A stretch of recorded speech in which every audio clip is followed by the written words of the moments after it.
Hello. You already know how vitally important it is to vote. This is your most fundamental democratic right.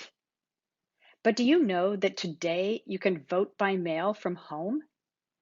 You don't have to worry about interacting with others in an unsafe environment where you might be worried about COVID.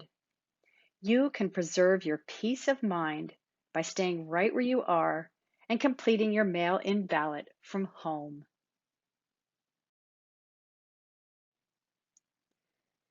The League of Women Voters is a nonpartisan organization dedicated to encouraging informed and active participation in government.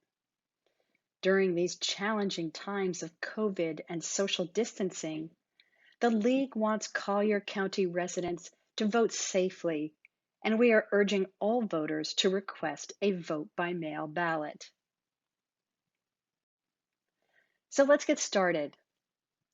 In this slideshow, we will explain all the basics about the vote-by-mail process.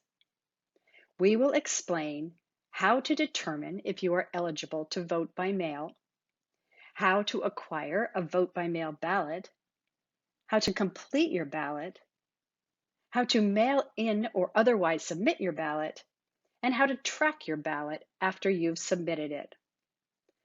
We will also include all the relevant dates and deadlines you need to know so you can be sure to vote on time. Let's talk first about being eligible to vote by mail. It's quite straightforward, really. You, of course, first need to be registered to vote in the state of Florida. Secondly, all your voter registration information on file needs to be double-checked that it's correct. That's your signature, your name, your address, and your party affiliation. This is very important because some of these details may have changed since you last voted, if, for instance, you moved or were remarried. So be sure that all of these are up to date. Let's move on to how you can get your vote-by-mail ballot. There are several ways to do this, including staying right at home. So you can go online, where you'll find an application at the Supervisor of Elections site, or you can go in person to the supervisor's office, or you can just phone them up. Then return your application by email, fax, or snail mail. And please be aware that you don't have to give any explanation or excuse for applying for a vote-by-mail ballot. It is your right to vote by mail if you so wish. How then do you complete your ballot? It's quite simple, really. First of all, you need to fill out the ballot yourself, unless you need help because of a disability or otherwise. Be sure to use a blue or black pen, no pencils, and you need to completely fill in the circles next to your candidate or issue of choice. Be aware that you will have received 2 envelopes with your ballot package. One envelope is called the Secrecy sleeve, and the other is the envelope you will return your ballot in, whether by mail or in person. So follow these steps to return your ballot properly.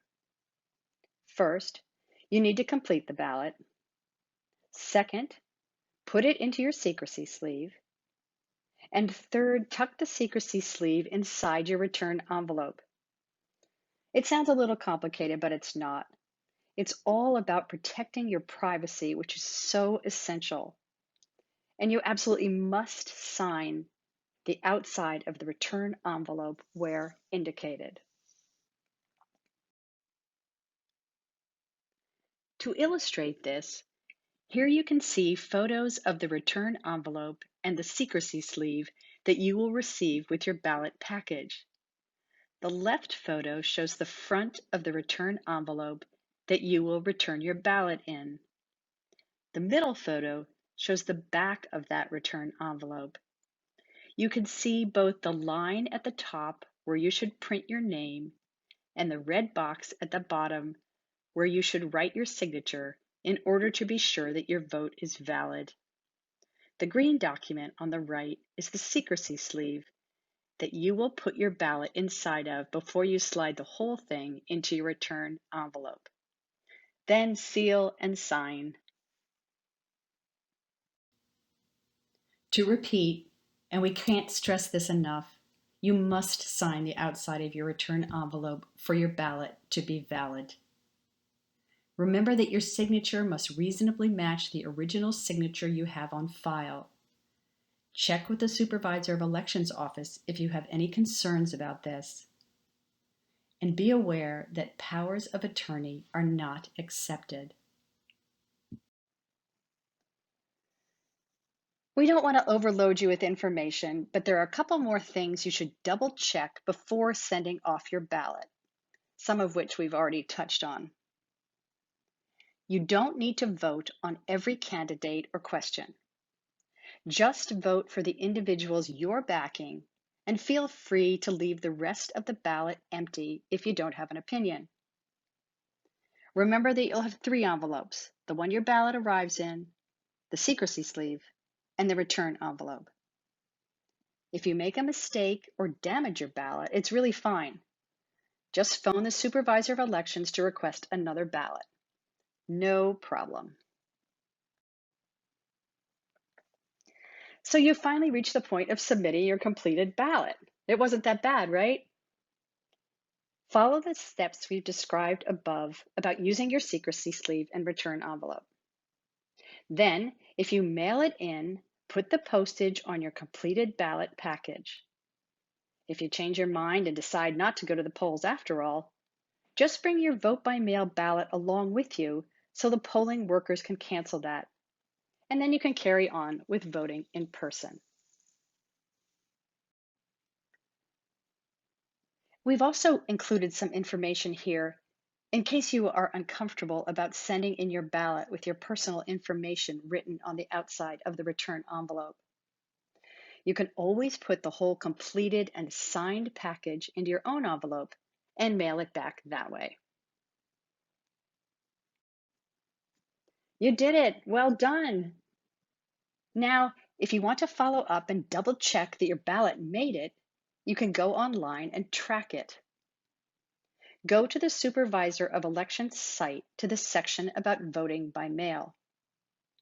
You can click on Vote by Mail status and fill in your personal details. There you should see if your ballot has been received and counted. If there's any problem, contact the Supervisor of Elections and they should resolve this for you. Now here is a list of the relevant dates and deadlines regarding requesting and submitting your vote-by-mail ballot. These are very important to be aware of. And here, we've included a list of the early voting centers in Collier County. Please note that there are also drop boxes at these sites where you can just drop off your ballot without going through the in-person voting process. Our main message: vote and vote early. The League of Women Voters wants everyone to have the opportunity to vote and to understand the whole process. We want you and your families to stay safe and to vote with confidence. If you have any further questions or concerns, please contact the Election Protection Hotline maintained by the nonpartisan organization Common Cause.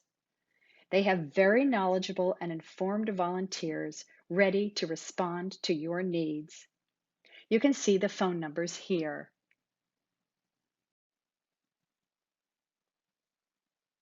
And finally, just so you have everything at your fingertips, here is a list of important websites and phone numbers related to voting by mail in Collier County.